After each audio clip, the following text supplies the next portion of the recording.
The Tao of Self-Confidence, episode 518. Welcome to the Tao of Self-Confidence, where I share stories of amazing women who have discovered their inner journey to self-confidence. Visit our website at thetaoofselfconfidence.com. Your inner journey to self-confidence awaits. Well, hello, friend. Welcome to the Tao of Self-Confidence, where I share stories of amazing women who have discovered their inner journey to self-confidence.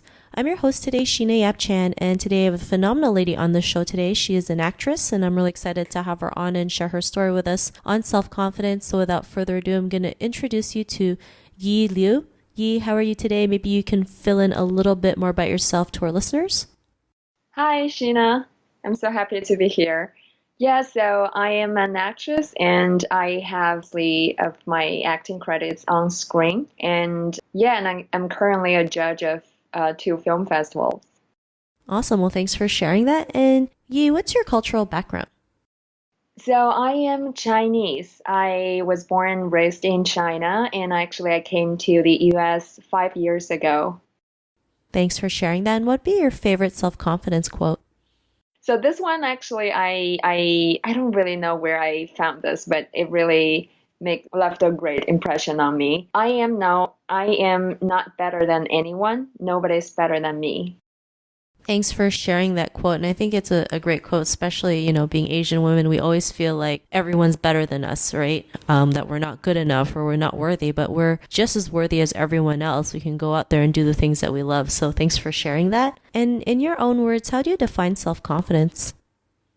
So I actually have a lot of thoughts on this because my background that I actually living in another society, and this trip has really enriched my life, and it helped me understand myself and understand people a lot more. And for me, I think self-confidence starts from knowing ourselves and then to believe ourselves and then to be the best of ourselves. And that includes to know ourselves means like to know our strengths and weaknesses and personality and interest, and then trust ourselves and value ourselves in the proper way based on knowing ourselves. And then from there, I think most of us would like to do our best in whatever we're doing and keep improving ourselves to contribute. And to me, that's really such a significant factor of achieving happiness in my life.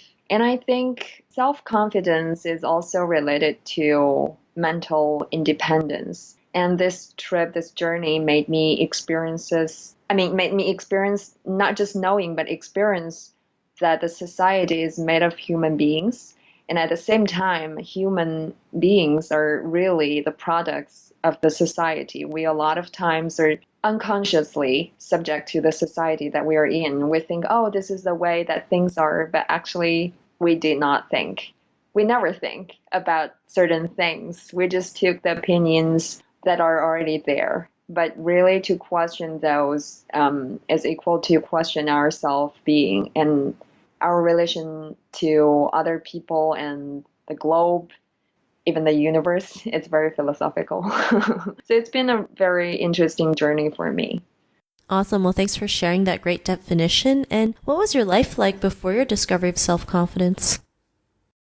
Before this, I wanted to be liked. I mean, I still want that, but before I would go with other people's values and agree on something that I didn't really agree or I never thought about it. And I compromised a lot and wanted to be on the same side with the majority or the powerful ones in the group. And sometimes I even look for excuses for others who didn't make me feel good. And yeah, but after I realized who I am, I really wonder like who I am and what do I feel. From the bottom of my heart, I learned I really say no if I'm not comfortable with something. And I speak up for myself and I would fight back if I feel something is wrong. And I make my points clear. At least I try to every time.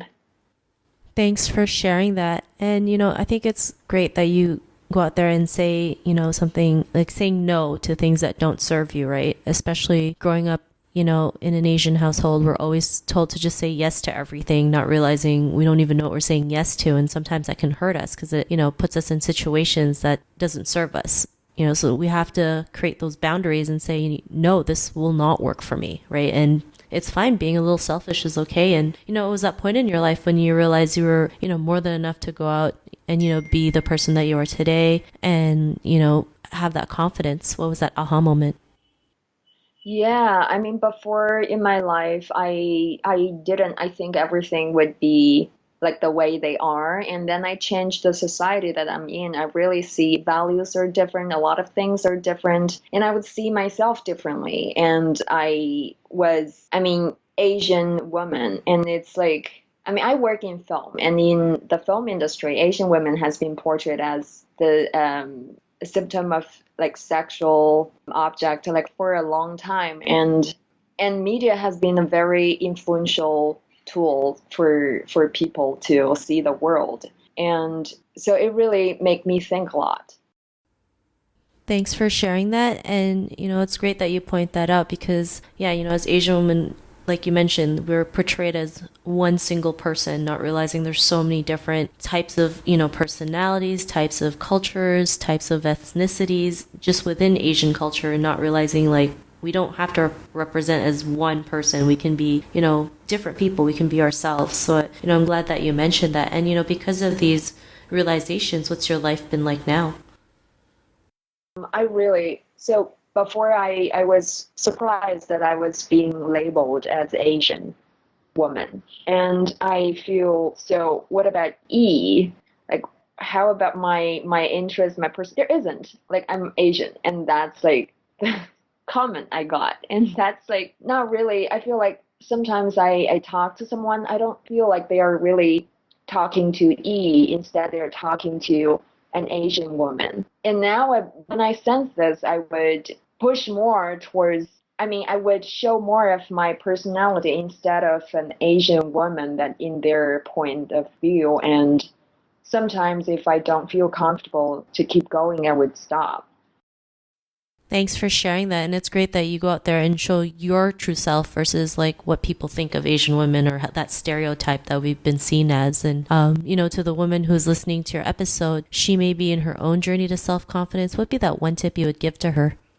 Be brave to say no and be honest to your feelings. And I think our hearts always know more than our brains. So really feel it and make it comfortable, and we will shine.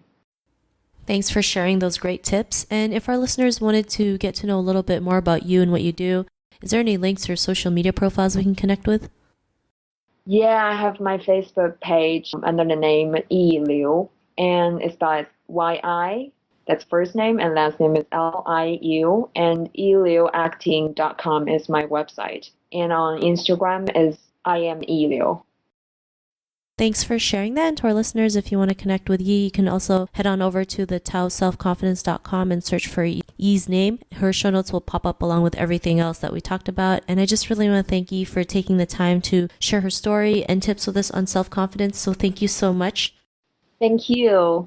Not a problem. It was really great having you on the show. And to our listeners, be on the lookout for another new episode of another amazing woman's journey to self-confidence. And we'll talk to you soon. Bye for now. Thank you for tuning in to another amazing episode of The Tao of Self-Confidence. Get your free audiobook by visiting our website at thetaoofselfconfidence.com. Your inner journey to self-confidence awaits.